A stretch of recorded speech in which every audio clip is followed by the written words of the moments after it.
Some more still images are coming out for James Gunn's Supergirl, and it's rumored that the trailer is going to be coming out on December 7th. Now, there's something worse going on than James Gunn's Supergirl. It's pretty bad, and I'm going to go into why it's bad here in just a moment.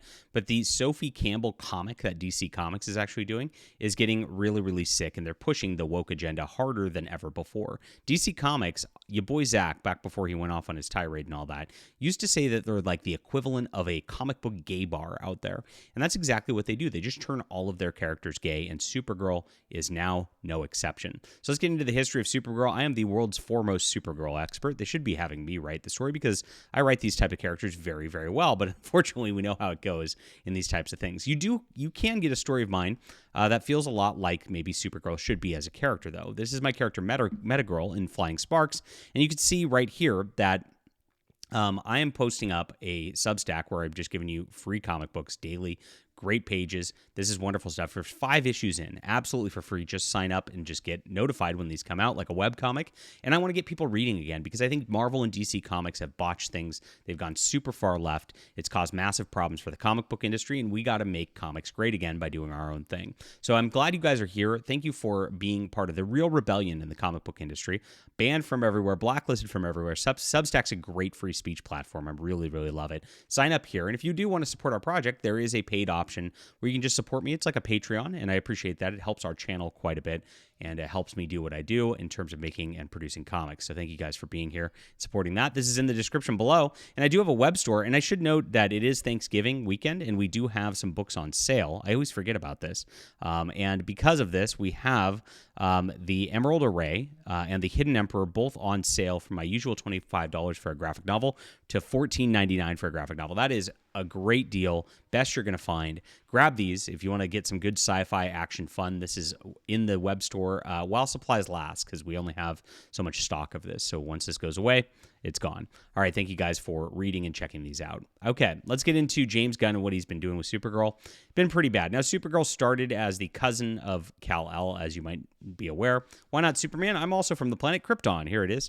A baffled Superman. Let me tell you the story as my parents told it to me. It was just a cutesy sort of thing, adding a female character to the mythos and adding something just nice and wholesome. And it was very, very nice and wholesome. Now, into the 70s, they developed Kara Zor-El and had her go to college and the like.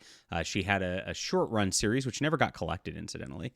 And then she had another one called Daring Adventures of Supergirl. And if you notice that she does the Clark Kent thing where he puts on glasses and suddenly no one recognizes her, she puts on a brown-haired wig and suddenly no one recognizes her as she's using a secret identity as a college student, which is kind of silly. But it does work, and the Daring Adventures of Supergirl is really, really good. Unfortunately, like as that was going along, they got word that it was getting canceled because DC wanted to reset their entire universe and become very like dark and edgy and serious. And so to do that, they felt like they had to get rid of these like tertiary characters like Supergirl and Crypto the Superdog. They wanted to just pare it down. Very, very funny that they did this back in the 80s when there wasn't as much of that going on as today. If you look at every comic character today, there's like 15,000 Green Lanterns, and they're all, you know, diverse minorities at this point. There's 15,000 Spider-Mans running around, 15,000 Hulks running. There's a Hulk-verine because there, you know, you got to mash up the Hulk and the Wolverine. It's like the comic books have gone way off the rails with these like variant characters at this point, and a lot of it does have to do with identity politics. They knew better back in the Crisis days when you had to have a tight continuity and do things. That's when comics were truly great. Unfortunately, they did kill Supergirl in the process. Eventually, they brought Supergirl back as this character called Matrix, who was actually an alien shapeshifter and was not the real Supergirl. But that was actually the best Supergirl run ever made, which was based on that character. Peter David took that character and did Supergirl and did a wonderful 70-plus issue series. If you guys have not read that, highly recommend it. Some of the best Supergirl out there, even though it's not the real Supergirl. They did a miniseries tying in stuff that was going on also during that time, but they kind of just left it going. Now, Jeff Loeb and Michael Turner actually redeveloped Supergirl back when there was in the early 2000s in the Superman Batman, then made a new title of Supergirl, and it was like hit and miss. They had new writers, new artists doing the character every like 6 months to a year. They couldn't keep consistency with the character whatsoever. There were a few gems in there, but like it's like they just never have just been consistent with the character. It's like they have a problem like understanding what to do with Supergirl as a character. And it's really, really sad to watch. Now, they've done a bunch of woke stuff since then, they've of course introduced Supergirl's non-binary friend here in one of the latest editions here, where it was just super cringe is really what it was through this whole situation. Now, Tom King's Supergirl is what James Gunn's Supergirl is based upon. Now, this is what happened. It starts out with like this drunken Supergirl barfing. It's not very super. It's very much a deconstruction of the hero and bastardization of the hero. And then she goes on this like True Grit revenge situation with this other lady, and it's stupid. And it's not a Supergirl comic. If Tom King would have done anything with this, if they would have made just his own sci-fi property with this, I'd probably be okay with it. It'd be fine. It's a little dark and a little just like nihilistic, like everything else Tom King, but it wouldn't have just like destroyed a superhero character.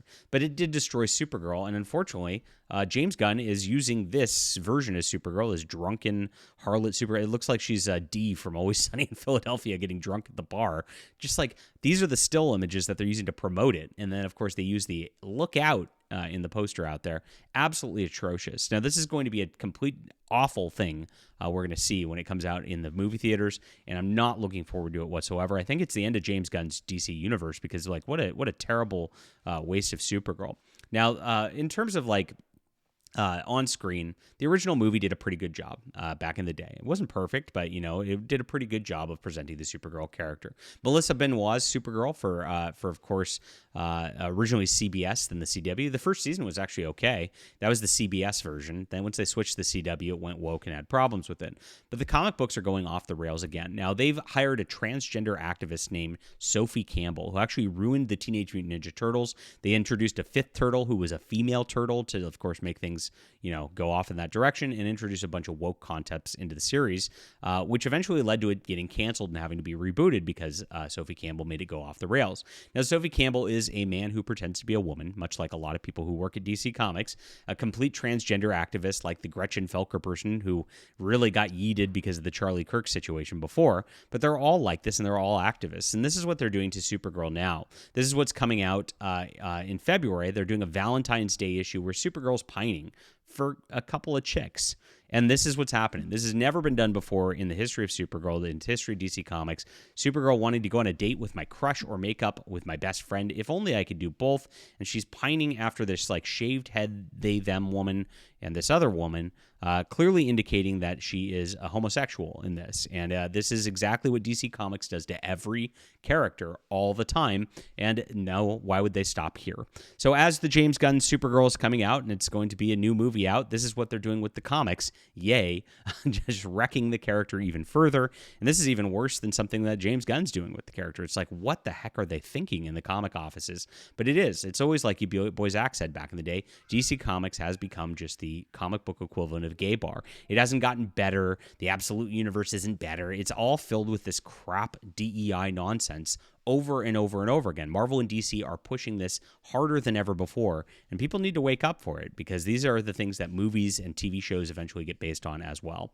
Leave a comment down below with what you think of this. Please hit the like and subscribe button for a much better take. If you want to check out my characters in Flying Sparks, you're going to love this. It's in the description below.